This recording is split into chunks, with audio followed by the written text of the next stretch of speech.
In this video, we'll see how to insert a new node between two nodes of the list. Suppose we have to insert a new node between these two nodes. So we'll need a pointer to this node. We allocate a new node. Now for this node to come in between these two nodes, link of this node should point to this node and link of this new node should point to this node.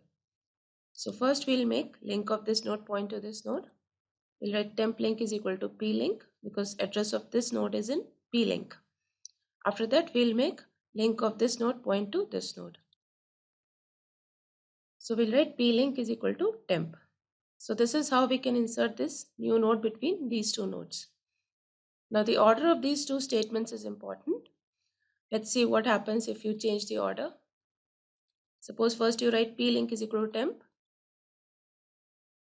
and after that you write temp link is equal to plink. Then this happens. The link to this part of the list is broken. So the correct way of inserting a new node between two nodes of the list is this. Now we'll see how we can insert a new node after a specified node, insert a new node before a specified node, and insert a new node at a given position. The statements of insertion in all these three cases will be the same. These two statements we'll write. The only difference will be in how we'll find this pointer P. First, we'll see how we can insert a new node after a given node. Suppose we are given a value x and we have to insert a new node after the node that contains this value x. If x is 56, then in this list we have to insert a new node after this node. That means we have to insert a new node between these two nodes. So we'll require a pointer to this node. We have already seen how we can find a pointer to a node that contains value x. Now after finding this pointer p, we allocate this new node and insert it here, writing these two statements of insertion. So this is how we can insert a new node after a given node. Now let's see how we can insert a new node before a given node. Suppose we are given this value x and we have to insert a new node before the node that has this value x. If x is 45, then in this list we have to insert a new node before this node. That means we have to insert a new node between these two nodes. And for that we require a pointer to this node. So if we have to insert a new node before the node that has value x, we need a pointer to the predecessor of the node that contains x. We have seen how we can find this pointer. This loop will give us the pointer to the predecessor of the node that contains x. After finding this pointer, we allocate a new node and insert it here using these two statements of insertion. So this is how we can insert a new node before a node that contains value x. Now we'll see how we can insert a new node at a given position in the list. Suppose we are given this value k and we have to insert a new node at kth position in the list. If k is 4, it means we have to insert a new node here in this list. The position of that node will be 4 and the position of this node will become 5, position of this node will become 6.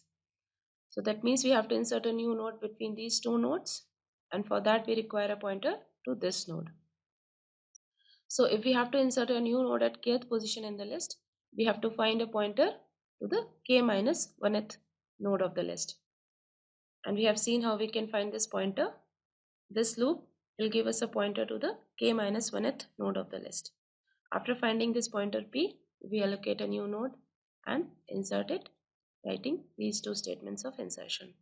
So this is how we can insert a new node at a given position in the list. Now the position of this node becomes 4, of this node becomes 5, and the position of this node becomes 6. Now we'll see in our program the three functions: insert after, insert before, and insert at position.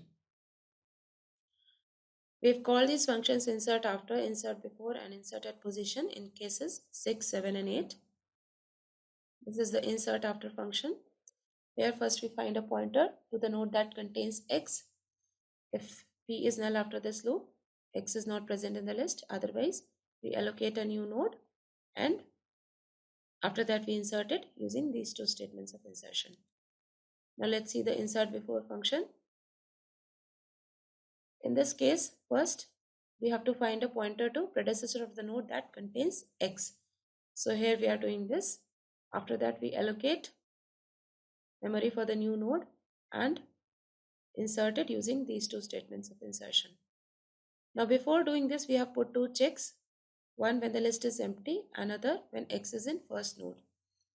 Now if list is empty, start will be null, and in that case we'll just return, because in that case we don't want to execute this code, as p will be null and accessing p link will give us error. So if list is empty, we'll just return. Now if x is in first node, that means new node has to be inserted before first node, and the new node will become the first node. So start has to be updated. So this case also we have written separately. Now let's see this insert at position function. Here first we have written code for the case when k is equal to 1, because in that case start has to be updated. Otherwise we find a pointer to k minus 1th node of the list and then allocate a new node and insert it using these two statements of insertion. Now let's run this program.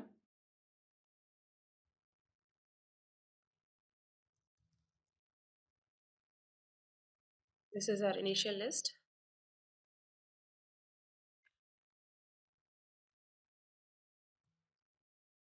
So we have inserted a new element after this node 2.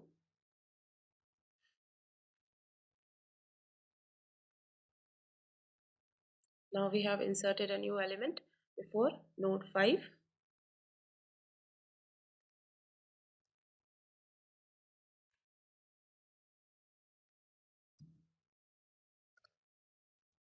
Now this 45 is not present in the list. So this message is shown.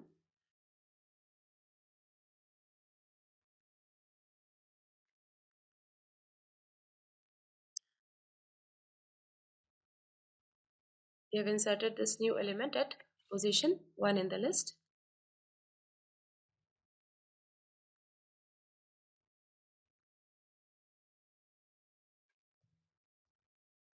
Now this is showing that you can insert only up to 9th position.